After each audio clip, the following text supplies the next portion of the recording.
Stripped of their confidence as providers, men compensated by turning to the protector role. But there is a performative quality to this. Calls for the restoration of traditional masculinity are often infused with a sense of resentment over what was lost. And that's pretty much where we are now. Men were told for decades that to be a man, you had to endure hardships and provide for a family. That was what defined their gender. And then all that stuff went away. And now they're sort of left twisting in the wind like those Borg drones that were cut off from the hive mind. And just like those Borg in that TNG episode we all watched and loved and know by heart because we're all extremely manly, they are desperately looking for a direction. And if you recall from that later episode, Descent, and then Descent Part 2, lost souls are easy to grift. Perhaps by evil twin robots starting a death cult. And going all the way back to that Cleveland Clinic survey about how 65% of men feel hesitant to seek professional counseling. That group was also twice as likely to spend 5 or more hours on social media platforms. And you know what else is on those platforms? Evil twin robots. A lot of them. And so after the break, we're going to talk about the modern industry of male self-help and how that's perhaps not very helpful, and how it's perhaps harmful and traps men in a place that keeps them coming back for more advice and is filled with grifters that also perhaps a hypothetical puppet watching this should not listen to. BRB. Hey there, little fella.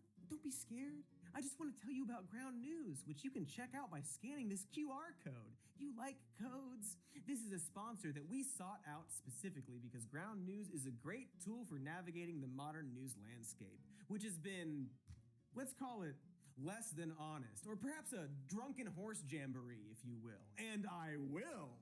But Ground News helps you navigate that landscape by putting all the world's news in one hub so you can compare coverage and decide what's true or not. But what's more, they also give you the total number of sources for a story, who owns each publication, and their political bias. Like, did you know that a former US president is on trial for crimes right now?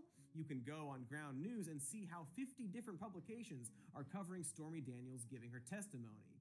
And what's interesting is that while the right-leaning publications didn't really cover it, the other publications have very different tactics for covering it. Some point out that her testimony really isn't that important, while others really lean into it. The Washington Times opted to stress that she was called a liar, because of course they did.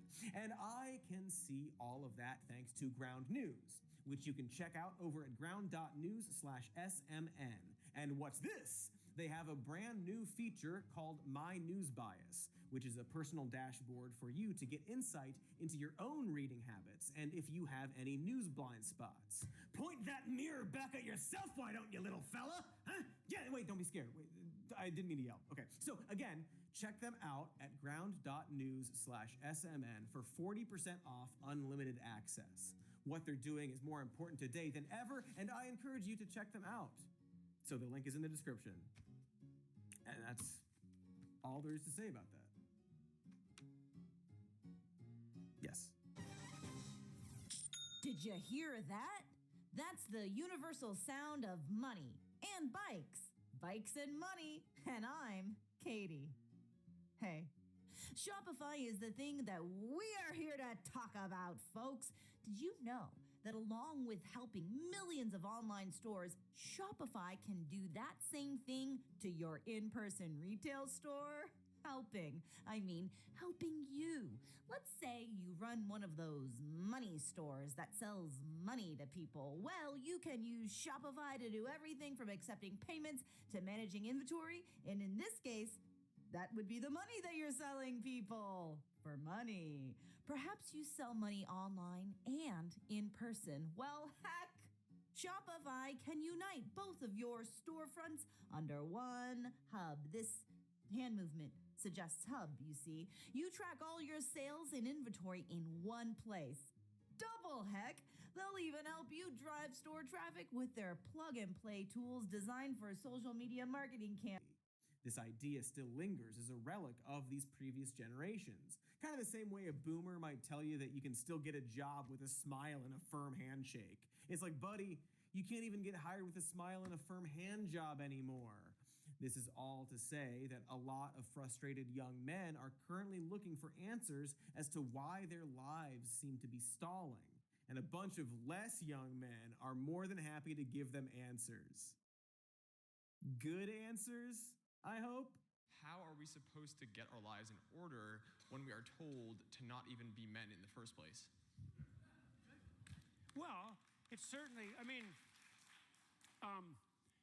the fact that you're told not to be men in the first place actually doesn't interfere with your ability to clean up your room. It just demoralizes you. Well, then the next accusation is something like all masculine ambition is nothing but a manifestation of the pathology of the patriarchy, and they get about four years of that. And if they escape from that unscathed, which they don't, the next accusation is, plus everything you do is just destroying Gaia, Mother Earth. And so, and that's a form of nature worship, by the way, and that's often accompanied by child sacrifice in the ancient world, and that's not the least bit surprising, and it's exactly what's happening now, and that's also no joke. It's exactly right. There he is. Hey, buddy. Doing okay? So, yeah, that was in response to the question, quote, how are we supposed to get our lives in order when we are told to not even be men in the first place? And you might notice that while Jordan's answer was, let's say, confusing and kind of contradictory, considering maybe not doing anything about climate change and our increasingly hostile environment is actually sacrificing children and their future. But regardless, the question itself seems to be posed from a very disillusioned and cynical starting point. We're hearing someone who already has a lot of resentment and is sort of in the middle of their indoctrination. But maybe if we let Jordan keep talking, he'll make some sense. But it's always been the case that the hero, let's say, has been opposed by the serpent of the state and by the serpent itself. Nah, that's okay. Why is he dressed like a hotel curtain? Does he have to pee? Jordan, stop fidgeting so much, man. You gotta calm down. All right, so it's easy to laugh at Jordan Peterson's gibberish, just like it's easy to laugh at those man boot camps. If you're an older adult successfully participating in society, you probably see this as silly cult behavior. But there's a reason there's so many of these manosphere grifters flooding the internet right now, because they are some of the only people actually discussing the anxieties of young men, also known as their primary audience. They put out videos directly addressed to them. If there's one failing of the left, besides all the other failings, it's that they don't have anyone specifically trying to be a role model for young men. Meanwhile, weirdos like Jordan Peterson or Andrew Tate or countless other crypto-slinging hustle culture bros are correctly identifying that young men feel lost, and they offer answers on every platform available. Along with the ones I just mentioned, there's a former YouTuber named Sneeko, the Twitter account and beefcake fetishist Bronze Age Pervert, and the Fresh and Fit podcast. And boy, I really hope you don't know who any of those people are. But a lot of young men do. So now you have to know them as well. And if you're assuming that they're cool-headed or suave, or at the very least, not overtly toxic, and I'll just say it, stupid men with obvious insecurities and bigotries that they've made everyone else's problem, well, like I said before, why the hell are you going to pay full price for a goddamn car that's been used? What women don't understand is men don't ask for much, okay? If I'm going to take you seriously as a girlfriend and or a wife, my only real request is that you don't embarrass me and fuck other guys, okay? But they have the fucking gall to sit here and say, you're insecure. No, you dumb bitch. I'm not fucking insecure. I'm very secure in my goddamn confidence. I don't want to fuck your wife up no hoe, all right? And I'm tired of women out here telling dudes, small dick energy, you're insecure, yeah, nothing insecure about that clip. I honestly don't want to spend a lot of time on each individual influencer because they're all just these really embarrassing freaks with obvious issues to work out.